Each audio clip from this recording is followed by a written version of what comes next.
JSB Talks Digital. Public Sector Marketing Pros.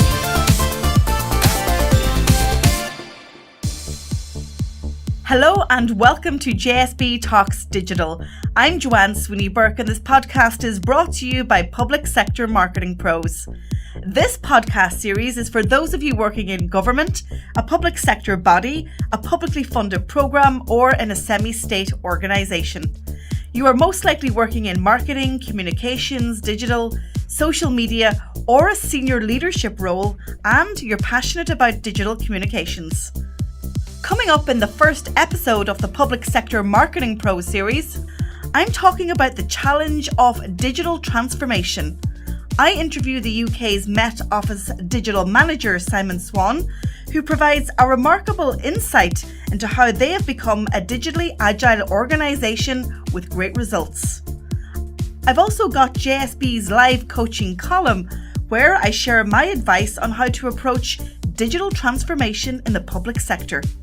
The Diploma Deep Dive provides insights why you must transform or die. And the digital product from the show is my Digital Transformation Leadership ebook. You can download it for free at publicsectormarketingpros.com/digital transformation. JSB Talks Digital. The Public Sector Marketing Pros Challenge. In this part of the show, I tackle a big Public Sector Marketing Pros challenge based on my work in this field. In this episode, I'm talking about digital transformation and the challenge to get organisations and senior leadership buy-in from a communications perspective. In my experience, there are 5 main reasons that it doesn't happen. First, senior leadership don't understand digital communications. The organisation is too siloed and the structures don't support it. There's nobody driving it. The skills aren't there, and also there's a fear about the cost. So, let's use this episode to convince you that digital transformation is a necessity and not a choice.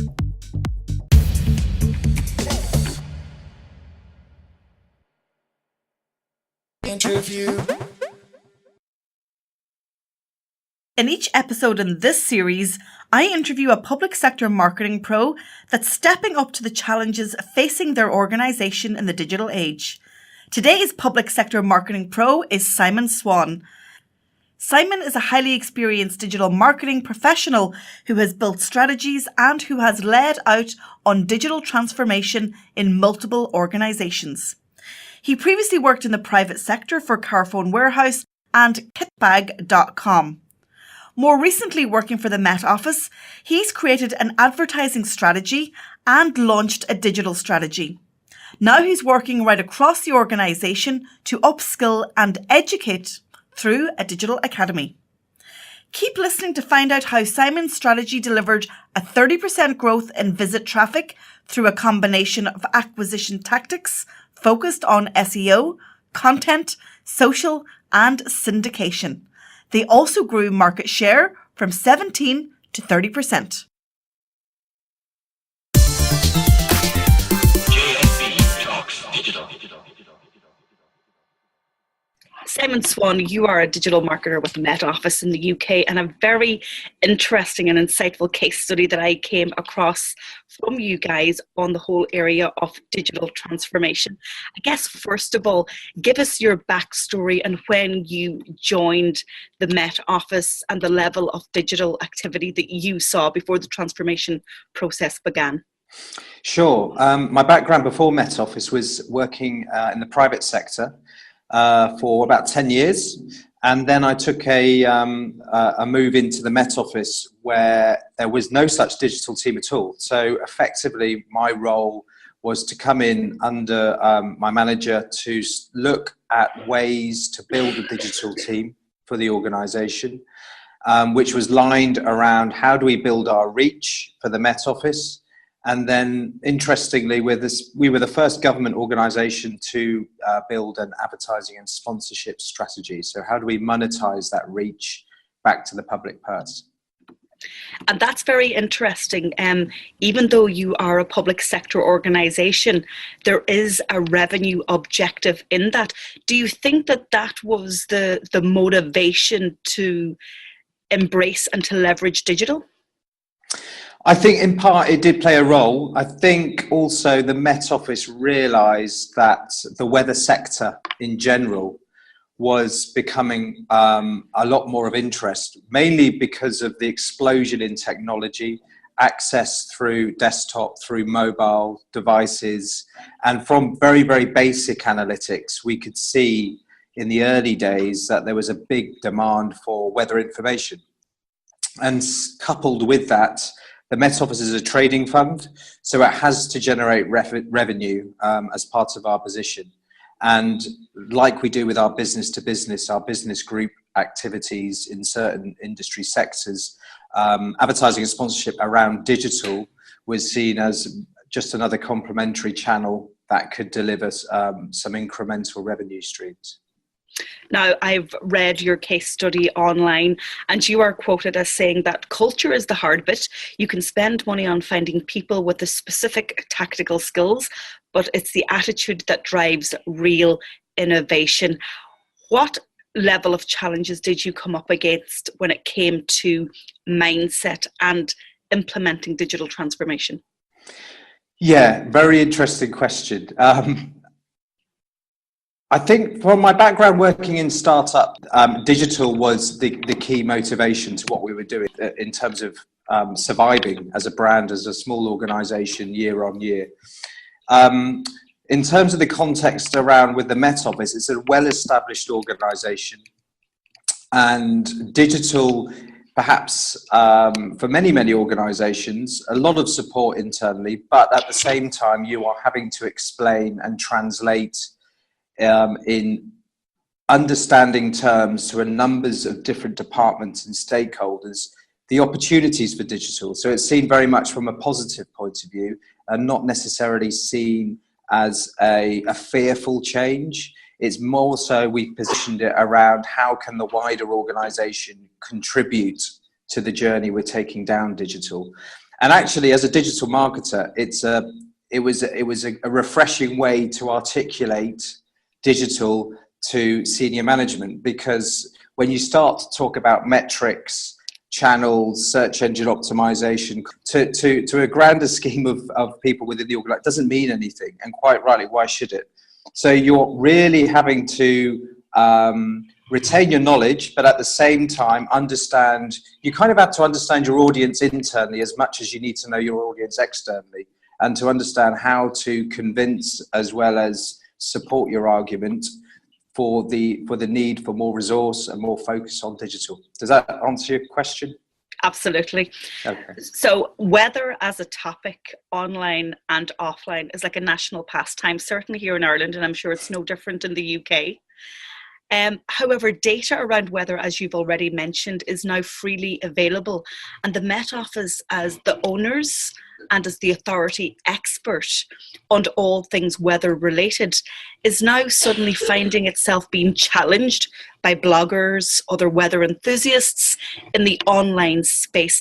How did you step up and bring that ownership back and say, actually guys, if you want to know about the weather, come to the Met Office? Yeah, like you quite rightly say, we've always had a huge authority, trust and reputation to withhold around what we provide to a UK and global audience, whether that's for the public or for business. But also there's a growing need and opportunity to educate. And for our digital strategy, although the weather market is highly competitive in terms of weather data, what we found from positioning what we stand for as an organisation and going back to our purpose was that there was a gap, if you like, within this hugely growing market of around the what, the why, the where, the when, if you like. So the more informational storytelling around weather. And it really interestingly, it kind of coincided with the explosion of content marketing. SEO for us is a very key channel to drive our reach. But at the same time, content, in terms of its success as a marketing communications tactic, is very much embedded by the authority and the trust and relevancy you have as storytellers within your organization. And we're blessed at the Met Office with many scientists from all around the world, observationalists, satellites teams, our weather forecasters. And so they're actually beginning to play a key role in terms of not only how do we differentiate ourselves from a growing competition, but also how do we retain our authority and building on the purpose of what we stand for as an organisation. And that's very interesting that you mentioned the other teams within the Met Office and the other experts. How then did you overcome the problem of silos and scientists and meteorologists not considering their role in communications or digital? Yes, so that takes us on to a journey where we are now. Over the last year, I launched an initiative called a Digital Academy. So the purpose of the Academy is we have 4 digital principles for the organisation. And rather than them sort of sticking on a poster on a wall, which people nicely see, we try to make them more actionable. So my view to the organisation was, well, why don't we build these principles and turn them into academy? And the premise behind the Digital Academy is to bring in external organisations or speakers to the organisation to educate and upskill the wider departments. So it's open to everyone. I usually run one once a fortnight, and it's very aligned to, like I mentioned, our digital principles, but also the direction and the focus as we are taking the Met Office. We realise digital, as you quite rightly asked in your question, digital, from my point of view, can't win if it sits in a specific siloed department. You need the whole organisation bought into what you're doing. That's not necessarily them all having to be educated to do keyword research or to do the specifics of link building or content marketing, but more so that they understand the value and the contribution that they can provide us as a digital team to help us digitally to help facilitate their authority and their content and their information that they might have hiding within their various departments that we can better use to support the strategy to grow our reach and engagement. And so the Academy has been going now for about a year. It's literally gone from, it's very much a startup. I started the idea, I floated the idea, it was getting 2 or 3 people to come along, but week by week, we're now getting 60, 70 people per session. Really pleasing to see is the people that are coming along are people that aren't necessarily in our digital teams. They're scientists, they're our archivists, they're our forecasters, and it's making actual change now within business. We're seeing teams working together. We're seeing silos slightly being removed. We're seeing the value that we all can provide to help meet our goals and objectives around that. Let's talk then about the customer or the member of the public that you ultimately want to talk to. And this can be another collaborative stakeholder, the media, or just the citizen journalist. How then did you create those user experiences and that user journey when you were building your digital platforms? If you ask any organization, are you customer centric? They'll probably all say, oh, yes, we are. But you're only truly customer centric if you build a customer journey that is completely seamless. Was that a difficult process for you guys? It's been a very challenging process. It's something that we're spearheading at the moment within our digital team in terms of bringing more to the fore UX, understanding our audience, actually going out to speak to our audience and segments of our audience to understand better how weather plays a role for their needs or for their requirements. But also, it's sort of a 2,000 person organization here, so there's so many customer touch points that a user can come into the Met Office. And I think it's important to say that although digital plays a role, you've got to kind of orientate your organization to be market orientated. You've got to understand your offline as well as your online, your customer services, also the types of audience that are coming to the Met Office that don't necessarily want to use digital. They'll want to continue a traditional way to understand how we can value it. So I totally agree with you. You need to bring the customer to the center of your strategy. And it's something that's, I think that's kind of fair to say it's the next stage, and it's a stage that we're better understanding right now in terms of better, not only understanding our audience, but again, going back to this education bit, educating our internal teams to think about the customer first, to understand the pain points of the audience that we're trying to attract.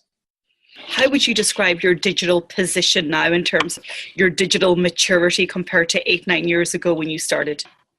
I think the key thing is, which has been really pleasing for me to see, is a strategy that has changed over the sort of last 6 or 7 years. And it's changed because we've had to change in terms of growing competition, finding a differentiated marketplace, but at the same time retaining our authority and trust, which we've always done and continue to do that, being government.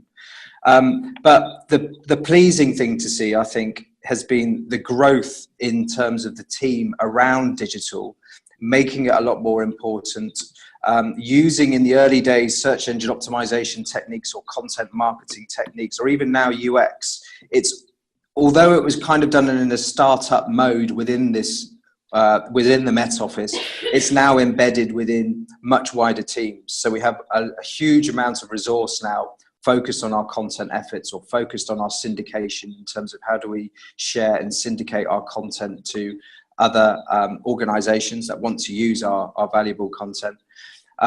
But finally, I think it's getting that buy-in from across the organization. And I think the Academy is a really, really good barometer, because it's voluntary, but when I'm putting out messages and I'm getting organizations to come into the organization to understand and explain in simple terms the benefits of digital, it's getting lots and lots of more people suddenly wanting to be involved and understand its involvement and keep on returning back. So it's a tangible metric that we can see of the wider organization getting bought into what we've started to do, yeah.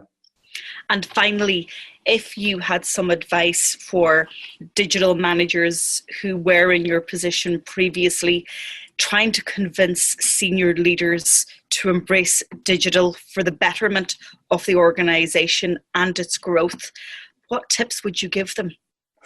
Good question. I would always start, if you're doing digital, try and tie it back to the business objectives. Don't think about metrics of digital. So I'm thinking there of social media metrics or page views or specific metrics to do with a channel. That's a good barometer in terms of maybe your internal team in terms of its development.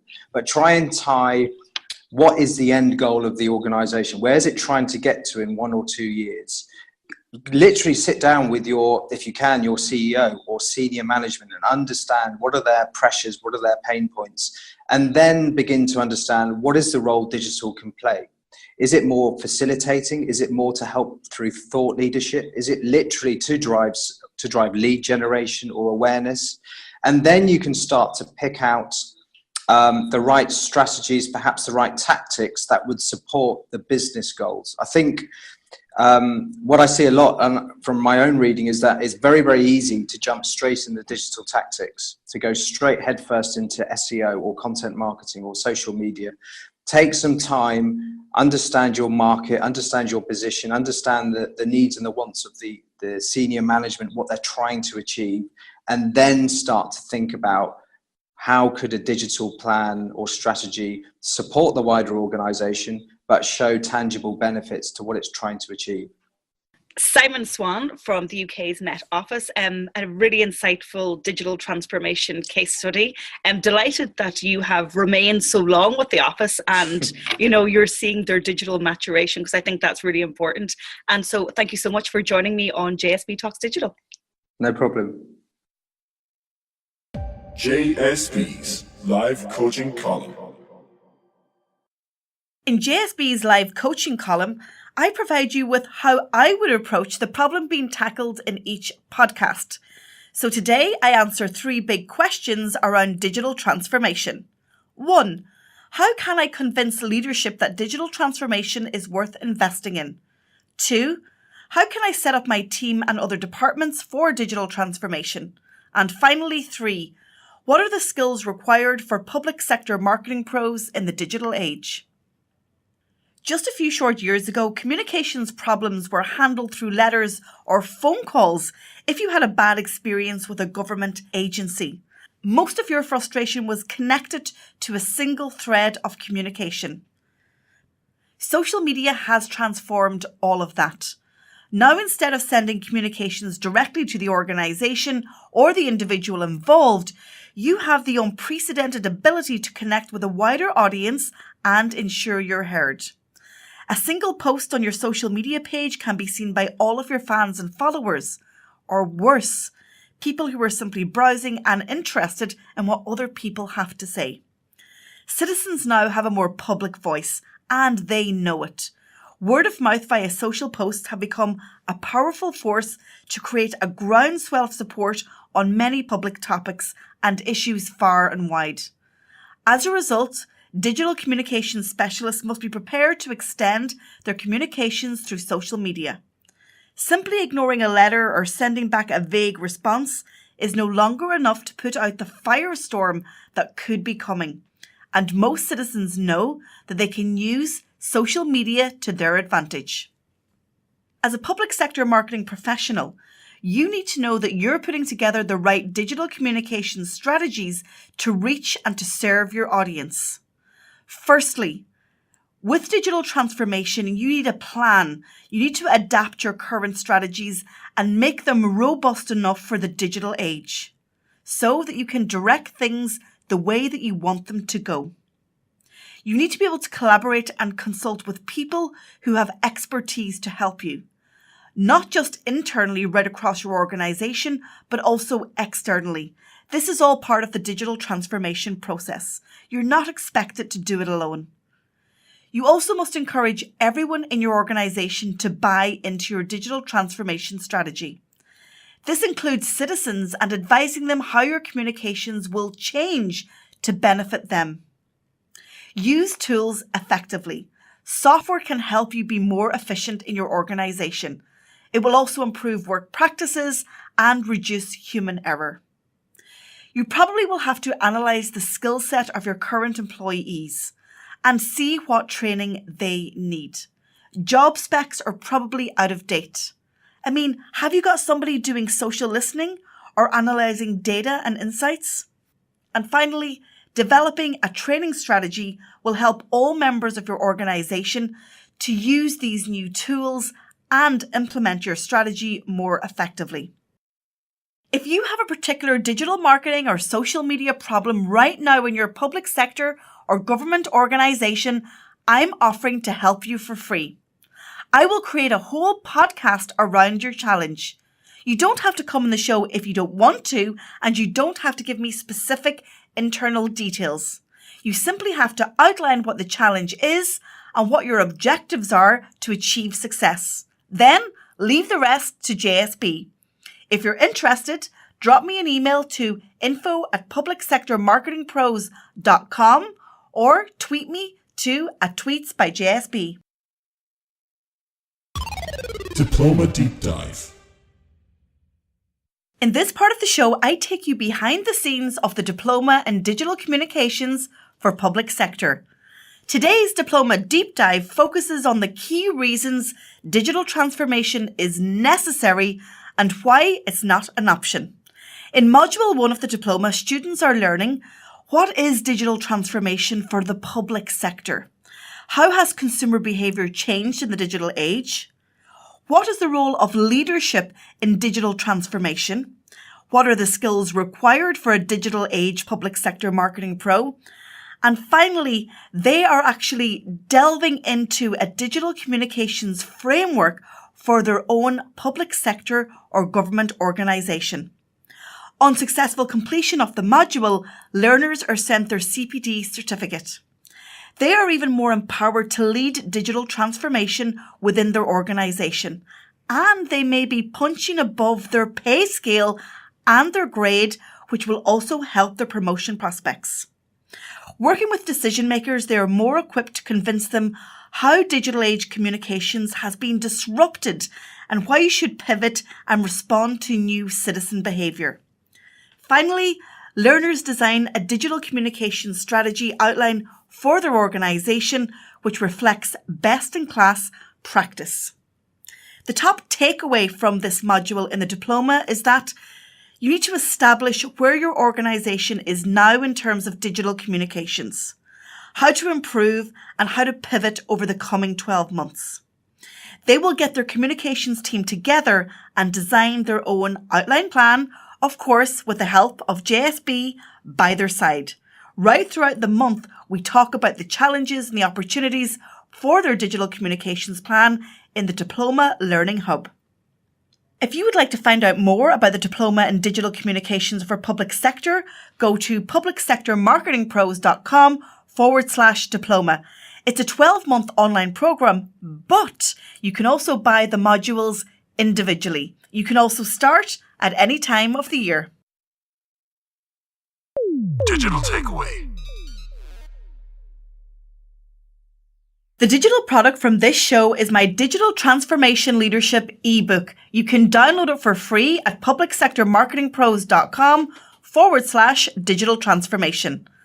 I'm also offering loyal podcast listeners a 10% discount on the Diploma in Digital Communications. You can use promo code PublicSector101 on registration. So jump over to publicsectormarketingpros.com/diploma. JSB Talks Digital.